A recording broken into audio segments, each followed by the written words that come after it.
Salut à tous, c'est Nick Papan, je suis super heureux d'être à nouveau avec vous pour une nouvelle vidéo sur le deuil périnatal et cette fois-ci j'avais envie d'aborder un thème un peu plus positif par rapport à d'habitude. Je voulais parler de reconstruction et notamment j'avais envie de partager avec vous le top 6 des techniques et des méthodes qui m'ont permis d'avancer dans mon deuil et d'apaiser petit à petit mes souffrances. Alors, deux avertissements par rapport à ça. Premièrement, le deuil c'est une expérience très personnelle, donc là je vais donner ce qui a marché avec moi, ce qui a marché dans mon cas précis, mais bon, voilà, on a tous une expérience particulière du deuil, et donc c'est très compliqué de transposer les choses d'une personne à l'autre.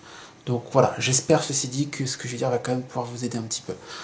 Deuxième avertissement, je n'ai trouvé aucune technique qui aujourd'hui permette d'aller mieux sur le court terme. Quand on est vraiment dans la douleur du deuil, malheureusement, il n'y a pas grand-chose qui puisse l'apaiser. Donc tout ce que je vais vous donner, c'est plutôt des investissements sur le long terme et qui permettent après peut-être 6 mois, 1 an, 2 ans, d'aller un petit peu mieux et qui aident à reconstruire un petit peu le quotidien. Voilà, sur le long terme. Je vais commencer tout de suite avec numéro 1. La méthode la plus banale du monde, c'est le fait de parler. Alors ça peut sembler idiot, mais il y a beaucoup de parents que j'ai rencontrés qui ont beaucoup de mal à parler de ce qu'ils ont vécu, qui ont beaucoup de mal à parler de leur enfant décédé, des épreuves, de l'hôpital, des funérailles, tout ça. Alors que c'est quelque chose, à mon sens, d'extrêmement important. Parler, ça permet de faire deux choses. Premièrement, ça permet d'apaiser la charge émotionnelle liée aux épreuves.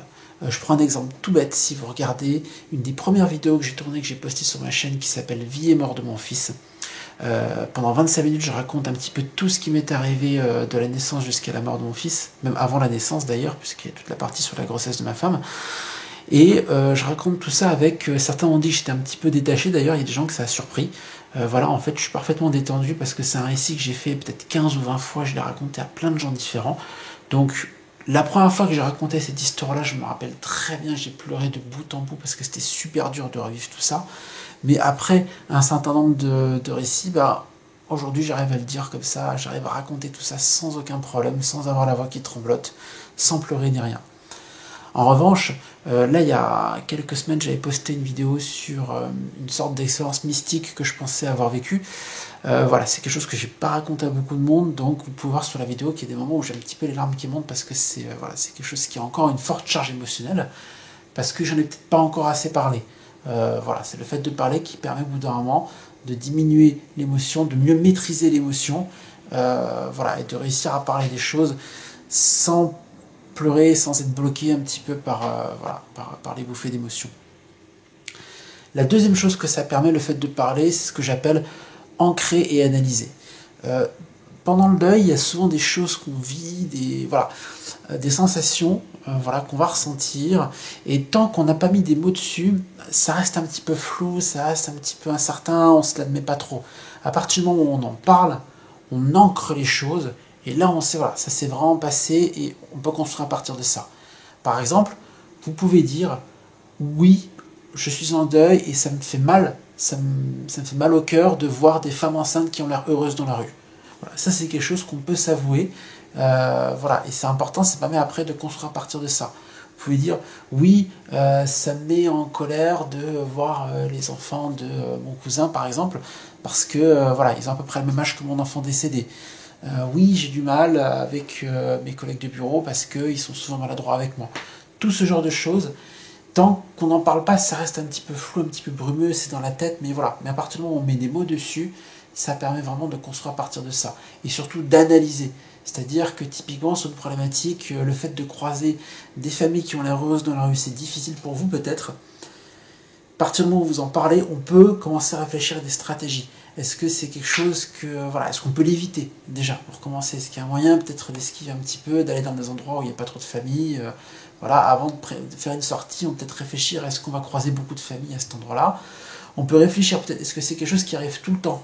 Ou ça ne le fait pas avec tout le monde? Ah tiens, on se rend compte, c'était mon cas d'ailleurs, il y a des gens avec qui c'est compliqué, mais certaines personnes très particulières, j'adore leurs enfants. Voilà, et ça ne me fait pas de mal du tout, ça me fait au contraire très plaisir de voir leurs enfants. Pourquoi? Analysons peut-être l'historique et le vécu avec ces personnes-là. On se rendra compte qu'on n'a pas le même rapport avec les unes et avec les autres. Ce genre de choses. Donc ça permet un petit peu d'avancer après quand on arrive à parler. Je dis parler, je n'ai pas précisé à qui. Ça peut être plein de choses, plein de personnes différentes en tout cas. Ça peut être un proche, ça peut être un psy, ça peut être quelqu'un de votre famille en qui vous avez confiance, ça peut être un ami de longue date, ça peut être des parents que vous avez rencontrés sur internet, ça peut être des parents que vous avez rencontrés en vrai, un groupe de parole, ça peut être des parents que vous connaissiez déjà avant les épreuves, ça peut être plein de gens, du moment que vous êtes en confiance avec la personne, que vous savez qu'elle va vous écouter, le fait de parler, ça peut permettre d'atteindre ces objectifs que j'ai énoncés. Vous pouvez me parler avec moi si ça vous fait plaisir, hein. Vous pouvez m'envoyer un message sur ma page Facebook, j'essaie de répondre à tous mes messages. Voilà, je serais alors ravi, je sais pas si c'est le mot, mais en tout cas, je refuse jamais de discuter avec des gens qui ont une histoire à exposer, parce que je trouve ça, pour moi c'est une expérience humaine, et c'est aussi pour ça que j'ai créé la page Facebook. Ça, c'était la première chose. La deuxième méthode que je recommande fortement, c'est de faire du ménage dans son entourage. Il y a vraiment deux catégories de personnes. Il y a des personnes qui sont toxiques et il y a des personnes qui sont réconfortantes. Et il y a peut-être des personnes qui sont ni l'une ni l'autre. Enfin, il y a toute une échelle. Mais en tout cas, il y a des gens qui sont très nettement dans l'une ou l'autre de ces catégories. Et aujourd'hui, c'est souvent très difficile de se débarrasser de personnes qu'on connaît des fois depuis longtemps, ou voilà, parce qu'on est gêné, on n'est pas, enfin, on n'a pas tous le même caractère, mais moi en tout cas c'est mon cas. Moi j'ai du mal à dire non, je veux plus qu'on se voit, je veux plus qu'on parle, c'est quelque chose de très compliqué. Et pourtant il y a des gens, voilà, alors intentionnellement ou pas, ils nous font beaucoup de mal. J'avais déjà raconté l'histoire de cette personne qui avait eu des paroles très très difficile à notre rencontre le jour des funérailles de mon fils, qui nous avait expliqué ce jour-là qu'elle n'approuvait pas notre décision de garder l'enfant. Enfin bon, je ne refais pas tout le récit, mais voilà. Cette personne-là, c'était clair et net. Elle avait des intentions tellement malveillantes sur le moment que voilà, on s'est débarrassé d'elle tout de suite et on lui a plus jamais parlé. Mais après, il y a tout un tas de personnes qui, voilà, qui souvent sans le faire exprès, vont faire un peu de mal. Ça peut être la personne qui va toujours dire des choses un peu maladroites, qui va ressortir des phrases un peu banales qui nous foutent tous si mal, comme « Ah, vous en aurez d'autres, ah, c'est peut-être mieux ainsi », voilà, et qui n'arrive pas à sortir, on n'arrive pas à lui expliquer qu'il ne faut pas dire ce genre de choses, peut-être qu'il faut prendre un petit peu de distance. Finalement, c'est peut-être la meilleure chose à faire. Ou alors cette personne qui n'arrête pas de parler de ses enfants qui sont si beaux, si vivants, qui font plein de choses, et de oh là là, qu'est-ce que c'est fatigant d'être un papa ou une maman comblée par ses enfants, et qui ne se rendent pas compte à quel point c'est maladroit de faire ce genre de remarques devant des parents qui ont perdu un enfant. Peut-être que là aussi il faut prendre un peu de distance, ou en tout cas peut-être s'expliquer avec la personne pour soit mettre les choses au point, voilà, soit rompre tout contact. Sur les réseaux sociaux aussi c'est important parce qu'il y a beaucoup de gens qui publient ou qui vont peut-être voilà, poster des commentaires si vous-même vous parlez du deuil périnatal sur les réseaux sociaux. En tout cas c'était notre cas. Et on avait des personnes qui ont toujours, enfin en tout cas qui n'ont jamais de remarques positives et qui n'ont jamais posté un petit mot réconfortant, mais qui vont toujours avoir une remarque un peu cassante ou voilà, on avait cette amie un petit peu psychologue bizarre sur les bords qui allait toujours essayer de surinterpréter ce qu'on postait. Qui allait nous raconter des trucs sur le fait que notre bébé espoir nous mettait un petit peu un coup de pied au cul parce qu'on avait tendance à trop s'apesantir sur notre douleur, enfin bon, bref, un truc qui servait à rien, qui était faux et qu'on n'ait pas besoin d'entendre à ce moment-là, donc on a dit on la bloque sur Facebook, clac, c'est 3 clics et c'est réglé, et finalement on se sent beaucoup mieux. Voilà. Je l'ai fait aussi avec des personnes qui sont pas forcément méchantes, qui n'ont pas forcément même parlé à moi directement, mais qui avaient tendance à poster des choses sur les réseaux sociaux que je n'avais pas envie de voir. Typiquement des gens qui adorent poster des faits divers un petit peu glauques sur oh là là, on a retrouvé un bébé dans une poubelle. Non, merci, j'ai pas envie de savoir ça, j'ai pas envie de voir ça. Voilà, soit je supprime la personne, soit juste je masque ces publications dans mon fil d'actualité. J'ai pas envie de voir ça. Et je peux vous garantir que ça a amélioré mon quotidien. Parce que des fois, peut-être, 6 mois après, je me dis, tiens, c'est marrant, cette personne-là, j'ai masqué ses publications, je vais retourner voir ce qu'elle a posté entre-temps, tout ce que j'ai raté, entre guillemets. Et là, je dis, ah ouais, ok. Je suis content de ne pas avoir vu tout ça, parce qu'en fait, j'ai pas envie de voir ça, tout simplement. Donc voilà, donc n'hésitez pas à faire du ménage dans vos entourages et à vous réorienter vers les personnes qui vous font du bien. Et les personnes, j'espère que vous en avez, on n'en a pas tous, on n'a pas tous la chance d'avoir ce genre d'ami extraordinaire qui sera toujours là pour nous réconforter, qui nous comprend et qui est vraiment là pour nous aider. Mais si vous en avez, voilà, c'est des gens vers qui il faut se tourner et voilà, qui peuvent vraiment vous faire du bien et qui ont une aura en tout cas positive sur vous. Voilà. Troisième chose que vous pouvez faire pour aller mieux dans votre deuil, c'est prendre soin de vous. Alors, prendre soin de soi, c'est à différents degrés. Ça peut être à un degré vraiment très basique. Des fois, quand on est vraiment déprimé, on arrive vraiment à plus s'occuper de soi et on se lave pas, on garde les mêmes fringues pendant plusieurs jours. Voilà, je l'admets, ça m'est arrivé. Il y a des moments vraiment quand on est déprimé, voilà, on en oublie les principes d'hygiène de base. Voilà, donc je rassure mes collègues de bureau qui peuvent voir cette vidéo. Oui, aujourd'hui je me lave tous les jours, ne vous en faites pas. Voilà, mais ça peut être un petit objectif de se dire, allez, je suis super déprimé, je suis au fond du trou, mais aujourd'hui je vais me laver, je vais me raser, je vais me maquiller, peut-être, voilà, je vais me coiffer, je vais aller chez le coiffeur. Prendre soin de soi, ça peut être ça. Ça peut être un niveau plus avancé. Chez moi, ça s'est beaucoup manifesté par prendre soin de moi au niveau médical. Parce que j'ai tellement, entre guillemets, comment dire, j'ai culpabilisé parce que mon fils avait une maladie incurable et je me dis, moi si j'ai des problèmes de santé, il faut que je les traite. À un moment donné, il faut que je m'en occupe, que ce soit grave ou pas grave, il faut que je prenne soin de ma santé. Donc après le décès de mon fils, j'ai fait des prises de sang pour voir si tout allait bien, niveau cholestérol, tout ça. Je me suis fait opérer de ma myopie. Voilà, vous pouvez voir quand je poste des vieilles photos, souvent j'ai des lunettes. Voilà, puis ça fait longtemps que je voulais me faire opérer, je l'ai fait. Voilà, j'ai commencé à avoir un ORL pour voir pour des problèmes d'allergie respiratoire et voilà. Qu'est-ce que j'ai fait? Je sais plus. J'ai fait plein de trucs. J'ai essayé de me faire désensibiliser par rapport à mes allergies respiratoires. Je suis allé voir un podologue parce que j'ai un pied un petit peu tordu. Voilà, je me dis, je vais avoir des problèmes de dos quand j'aurai 50 ans, donc autant que je m'en occupe. Et ça m'a fait du bien parce que je culpabilisais de ne pas m'occuper de moi. Donc aujourd'hui, voilà, je suis en bonne santé, heureusement. Je suis content d'être. Et ça m'aide un petit peu à aller mieux, en quelque sorte. Quatrième technique. Ça, vous l'avez peut-être vu, je suis tatoué un peu partout. J'en suis à 5 tatouages aujourd'hui. J'ai commencé par juste une petite étoile sur le poignet qui représente mon fils. Voilà, mon petit garçon des étoiles. Et petit à petit, j'ai sombré, dans l'addiction des tatouages. Je les ai fait les uns après les autres. J'ai un phénix sur l'omoplate. J'ai un labyrinthe, je ne sais pas si on voit bien la caméra, un labyrinthe sur un rocher flottant pour symboliser les épreuves, et j'ai un minotaure voilà, pour symboliser un petit peu mon rôle de protecteur vis-à-vis de ma famille, pour déculpabiliser, et j'ai une petite fusée qui représente mon bébé espoir. Pourquoi les tatouages, c'est quelque chose qui peut faire du bien? C'est une façon un petit peu de raconter ce qu'on a vécu sur la peau, de le graver. C'est vraiment des tatouages que peu de gens regrettent. On a toujours peur, je fais un tatouage, est-ce que je vais le regretter? Quand c'est lié à des épreuves pareilles, quand c'est lié à des choses qui affectent votre identité, voilà, parce que quand on perd un enfant, on devient tout à coup parent, on a une nouvelle identité, on le grave dans la peau. En plus, c'est une symbolique un petit peu magnifique, ça ressemble beaucoup à une sorte de cicatrice qu'on pourrait faire, parce que perdre un enfant, c'est une cicatrice invisible. Les tatouages, c'est comme une cicatrice, ça reste à vie. Ça fait mal sur le moment, parce qu'effectivement c'est assez douloureux de se faire tatouer. Et voilà, c'est quelque chose qui, moi ça me fait du bien de les avoir, c'est une forme de fierté, c'est une forme de... Voilà, avec ma petite étoile sur le poignet, je sais que j'ai toujours mon fils avec moi, qui est toujours là. Quand je regarde le Minotaure sur mon bras, je me dis, ok, je serai toujours un papa fier et protecteur, et je ne dois pas culpabiliser, j'ai fait mon maximum pour mes enfants. Quand je vois mon phénix, je sais, ok, le phénix c'est la renaissance dans la douleur. Pour ceux qui ne connaissent pas la légende, c'est un oiseau légendaire qui, lorsqu'il sentait la fin de sa vie approcher, s'embrasait. C'est un oiseau de feu, donc il s'embrasait, il se consumait dans les flammes. Et une fois qu'il avait fini de brûler, il y avait un petit bébé phénix qui réapparaissait, donc ça symbolise la renaissance. Et voilà, c'est un petit peu ça, c'est mon ancien moi, avant toutes ces épreuves, qui est mort dans la souffrance. Et voilà, maintenant je renais, et voilà, je suis une nouvelle personne. J'ai mon babyphone qui s'active. Non, ça c'est juste ma fille qui s'agite un peu dans son sommeil, mais elle ne s'est pas réveillée. Donc les tatouages.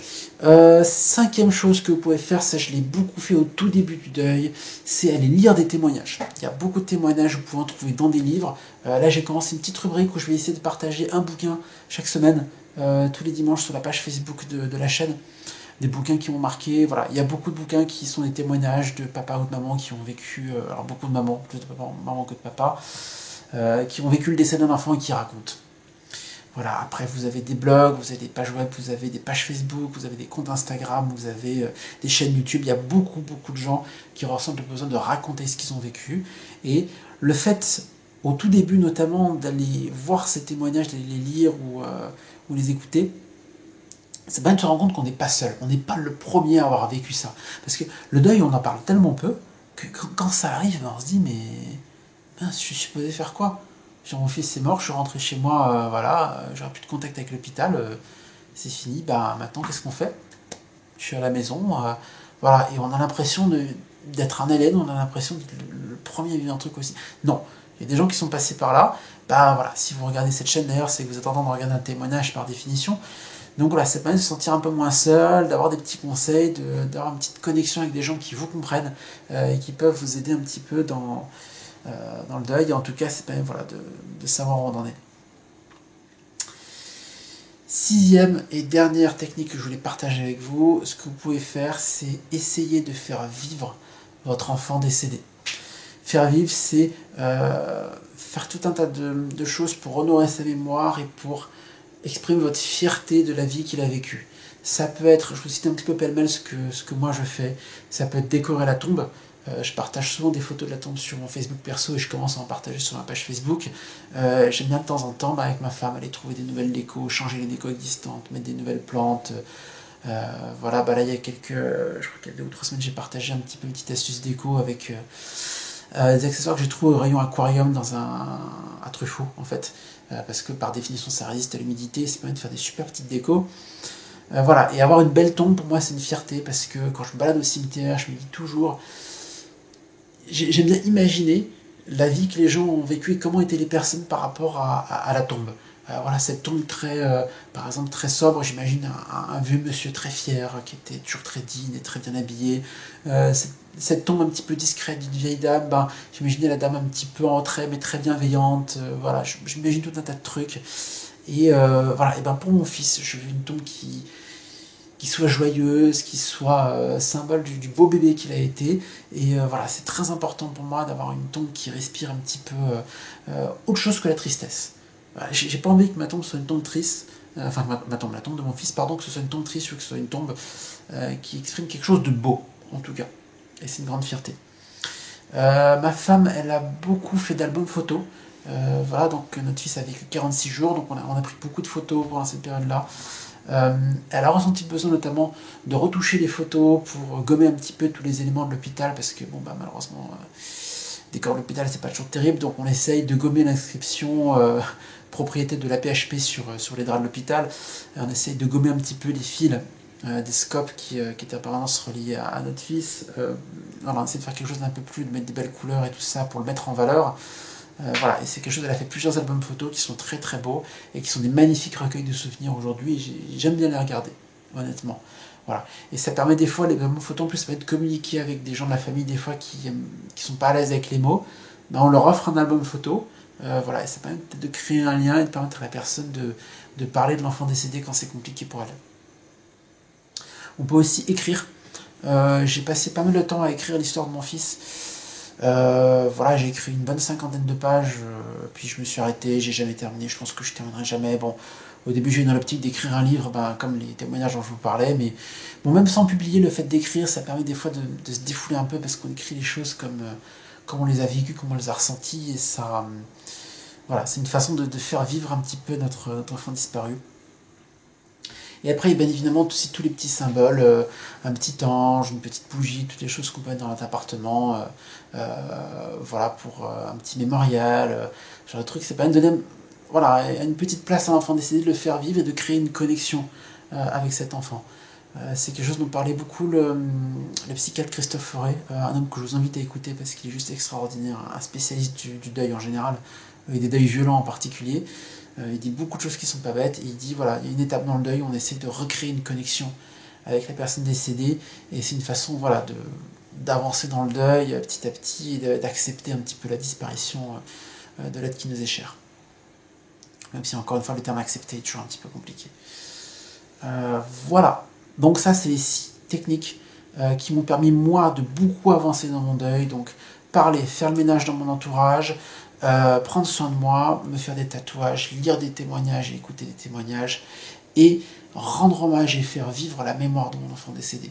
C'est des choses qui ont été difficiles à faire sur le moment. La première année, j'ai galéré, pour parler un peu vulgairement, j'en ai chié. Vraiment, ça a été très très compliqué. J'ai l'impression que quoi que je fasse, j'irai jamais mieux, et que de toute façon, je serai plus jamais heureux.